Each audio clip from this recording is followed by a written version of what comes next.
I've done several videos on high power. I'll put links throughout the video up here as to which ones I've done. I've done the FN, I've done the recent FN, I've done an original, original 1980s vintage, really nice high power. Here we have a World War II German high power. It's got German proof marks on it, and let's talk about it a little bit.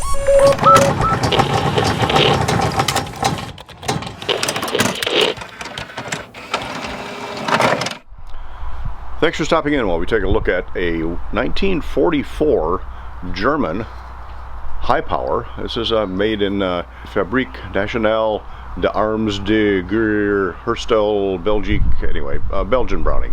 Does have German proof marks on it, does have what appears to be original grips, the terrible little military sights, and pressed in front sight, just a dovetail real short rear sight. Typical hammer, does give it a little hammer bite when you shoot it, but again, all original as far as I can determine, down to the magazine, although these are supposed to be 13 round magazines. This one takes 14 rounds, and I've got a second one that goes along with it. Yeah, I'm kind of bouncing around with a holster here because I don't have this place to put it while I'm filming. Interesting gun, and kind of true to the Browning, or the Springfield SA-35, which we're going to do a review on here in the real near future. Does not have a couple of the features one would expect out of a high power. Specifically, does not have a magazine disconnect. That was just an additional complication to the manufacturing. So when the Germans took over the high power factory in World War II, they deleted the magazine disconnect from their production models, just made it a lot simpler to make them. Does have walnut grips. Some of these had Bakelite grips. They're highly prized and sought after. This has wooden or walnut grips on it. Serial numbers match. German proof marks are intact. Metal magazine, no markings on the magazine. And I borrowed it from my friend Frank, and he also provided it in this holster. Now, it looks like at first glance that this is the original holster for a high power. However, a couple of things that show me that it's not. Number one, the space for the extra magazine does not fit a double stack magazine. Also, up here in the top there's a says BNZ 1944. I don't know if the camera's picking that up or not. And P35B. So you'd think P35 pistol 35, that'd be the Browning high power, but it's not. This actually holster, as near as I can determine, was for the Polish Radom pistol, which is a single stack, basically the same size as this, or similar, actually a little bit bigger in the grip. So the holster looks like it's original, and it may have been. It may have been that the German officer who had this, this is allegedly a takeoff, may very well have gotten the gun, but got a holster for the Radom instead. So it looks original, but the holster is not correct for the high power. All right, enough gabbing about this. I'll shoot it. We'll talk about it a little bit more. I've got to get the camera angle changed here, but it's kind of sunny out, and it kind of messes up the, or kind of washes out. So we'll change the camera angle. We'll get over on the range. World War II high power, a half an ounce more than the Springfield SA-35, which we will do a video on shortly. It's like about 38 and a half ounces roughly, with 14 rounds, 124 grain ammunition, and a full magazine. Well, that's obviously in a full magazine. Let's see, no texturing on the back strap, just a little bit worn there. This was a blued gun. Now some of these were also the ones made in Canada for the Allied forces, I believe, were Parkerized. This one has a blued finish on it, which also tells me it's the German model.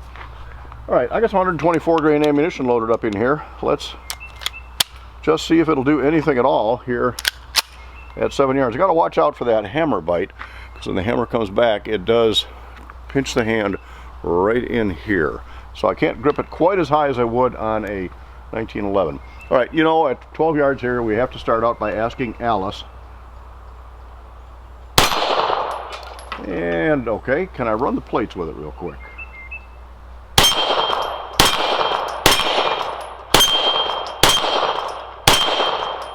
Not going to set any speed records. Those sights are a little difficult to pick up. One other thing about it, this has, let's see, make sure I don't point it at anybody here. The safety is a positive safety on it. However, it's really hard to get it. Not like a 1911 safety, whereas Springfield with their SA-35 did take care of that. All right, let's take it over 25, see if I can hit anything over there. World War II German high power. Let's take it out to 25. Get that safety off. It just does not work like modern safeties. And let's start with the green raccoon way over there on the right side. Red crow next to him.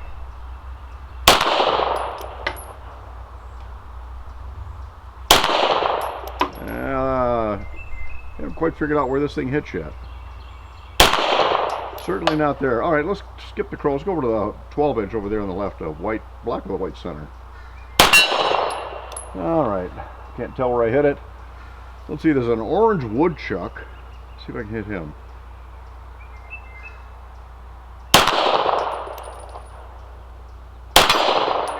Finally got a last shot there. I want to thank Atlas Targets for furnishing those animal targets. They're pretty cool to shoot at. All right, it's a little challenging just because of the sights. Trigger pull is also not that great. Now again, it doesn't have a magazine disconnect, which makes the trigger a little bit better than some of the high powers that had that mag disconnect. But it's about a 4.5 pound trigger pull. I also noticed now that I'm shooting it that the trigger pivot pin was starting to walk out a little bit, so I got to be careful with that. All right, let's try it at 50 yards. I'm going to doubt very much if this was used as a 50-yard gun in World War II, but hey, you never know. All right, it does have just single-sided controls, not ambidextrous at all. It does have a slide stop lever, slide release. Interesting that when the slide is back for takedown, it doesn't lock to the rear with the slide stop lever. It locks with the safety lever here. That's what locks it for takedown. Once it's locked back, then you've got to push out the takedown lever from the side. There's actually a depression right there in the side of the slide to make it easier to get to that takedown pin. Something else again that's lacking on the Springfield SA-35. All right, let's try 50. See if I can hit anything at all with these terrible little sights. Again, I got to grip it just a little bit low because of that hammer. All right, let's see if I can get the silver gong. Come on, it's a big enough target. There we go. How about the 16-inch high right?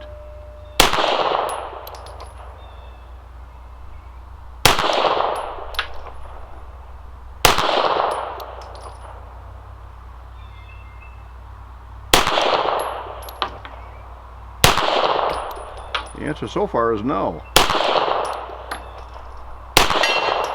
Okay, I got the 10 edge. I was aiming at the 16, got the 10. So I'm going to count that. I was getting the 10. That's good enough for me. Not actually. How about the silhouette there? Kind of a rusty red there in the lower right.